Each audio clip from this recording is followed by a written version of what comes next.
Hello, Paulo, and welcome to The Top. I'm very pleased to have you here. Hello, I'm the one who's present for your invitation. I'm really happy to have this discussion with you guys. So my first question would be, which course did you take at ISEG? Okay, so did my bachelor in economics at ISEG. Then I pursued the master in mathematical finance, also at ISEG. But on that master degree, I also joined the double degree program that we had at the time, if Nancy, University of Lorraine. So yeah, All right, and that's what was your academical and professional path after that? okay. So after my master's, I joined CGD, Cash Result Deposits. I joined the Financial Markets Division as a curricular internship. My job there, or like the challenge they proposed it to me, was to find a way to model the yield curve, the government bonds yield curve of the European uh, countries at the time, and the trigger of that need for research was the quantitative easing.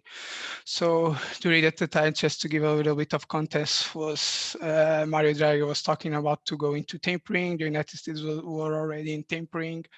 They were slowing down the quantitative easing, and for them, they want to have like some sensitivities who build like the Portuguese, most of the Portuguese bonds, but the other European bonds would be like when the ECB starting to do the tapering.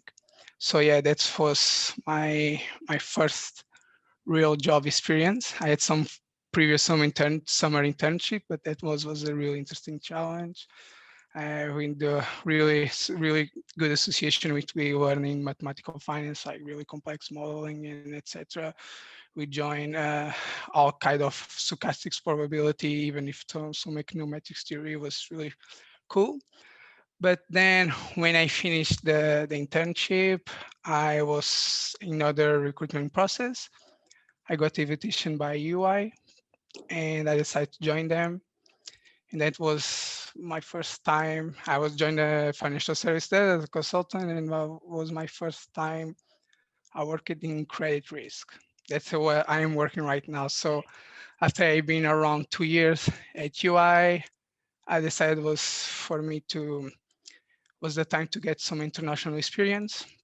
I really also desired that when I was doing my master degree. I thought, like, I'll stay here. Maybe I'm gonna be working here in France. Or at the time we were real close to Luxembourg, so I did some interviews there. But I decided for me, okay, I I want to maybe it would be better for me to start in Portugal. But also I had that idea also in the back of my mind. So after I complete almost 2 years at UI, I decided, okay, maybe I think it's the right time for me to have some international experience. And then I applied for some banks at the time, also for some consulting companies, and I got the invitation by UBS, and right now I'm working here, almost completing 1 year at UBS. And here I'm working as a model validator for retail credit risk models. I think All right. that's maybe a too long summary, but I think a summary is quite well. Sorry. And how did you adapt to another country? Okay, so that's a very, very cool and very good question, because I moved out during the pandemic time. I moved out in July, so it was like when the wave for COVID was like getting pretty high here in Switzerland, in Portugal also, I think so. I don't remember quite well. Maybe we were like out of the first wave. So yeah, it was very challenging at first because I moved to a completely new country. I don't speak the language. I don't know any German right now. So I know some basics, but like for me, it was way easier when I was back in France. I think French is more suitable for Latin speakers as the Portuguese, because the way you build around sentences and etc. is quite similar what we have in Portugal. Well, it's Portuguese, but here German for me is a completely new language. Like even the searcher for me is like crazy, you know. But yeah, it was really challenging because of the language barrier. At first was quite difficult, like to get around the streets, to ask for directions or other thing around. Like I didn't speak the language, and also was quite difficult because I joined during the pandemic, so everybody was working from home. So I started like my new job, like if no contact with anyone, just like I started my new job, I got my laptop and I started working from home. But yeah, UBS was very friendly. They conduct like some inductions online, and that helped me a lot. Like a lot of my colleagues, we didn't have any physical interactions, but there was always trying to get in touch with me, try to integrate me in the team, and that was quite nice. And they helped me a lot my integration here in Switzerland. So I'm very happy for that. And what do you do nowadays at UBS? So what I do, as I told you, I'm working as a credit risk model validator. So our daily job is to receive the credit risk models to most for capital requirements or for provisions. To give you a little bit of context, I don't want to go too much technicality. I think that's not the purpose, right? But yeah, we have that's the main division. You have capital requirements is under regulatory requirement that is the Basel regulation, and the provisions ones are under IFRS 9 here in Europe. In US, they are under the CSCL. That's they also are under the IFRS 9, but they have like a new regulation that's has some difference from the IFRS 9. But yeah, we receive the models from the model developers, and we conduct some analytical tests, some conceptual framework tests, where we conduct everything around the model and to detect if anything you feel like is not the best practice or anything is not quite well, or we have some divergences, and we try to somehow get the best model after the model goes live. So that's what we do. Receive the models, we conduct some tests on them, and then we have some discussions. And after that, we have a model live and have the models working from the bank. And these models, they are used for a bunch of things. Most of them for, as I said, to calculate capital requirements and provision, but also they are using, most of them are using for pricing, for risk monitoring, and etc. So that's quite good because you have a very good holistic way all the banks needs to operate, right? Because most of retail banks, their main business areas is giving out loans, right? That's the source for the main source for income. So these models are quite are a very wide range around the bank, and you can get that very good holistic view on the bank risk. Because like, just to give you an example, you use like using no credit risk models, but for example you need to incorporate some models about interest rates, so you have to also to have some sense of knowledge on to model your interest rate. So you somehow like you can incorporate everything that's around the bank and put it on the credit risk model. But sorry, I got a little bit off topic. All right. And do you have any career goals? Okay, yeah, I try not to set a very long-term goals. I'm not really a ceteris paribus person, but I really try to not set a very long goal. So I try to set like a very short-term goals, because like I feel that, and also with my colleagues and my friends, like our generation, we are no longer like the previous generation from our father's generations, that you want like a lifetime job, right? You want to join a company and stay there for 30 or 40 years.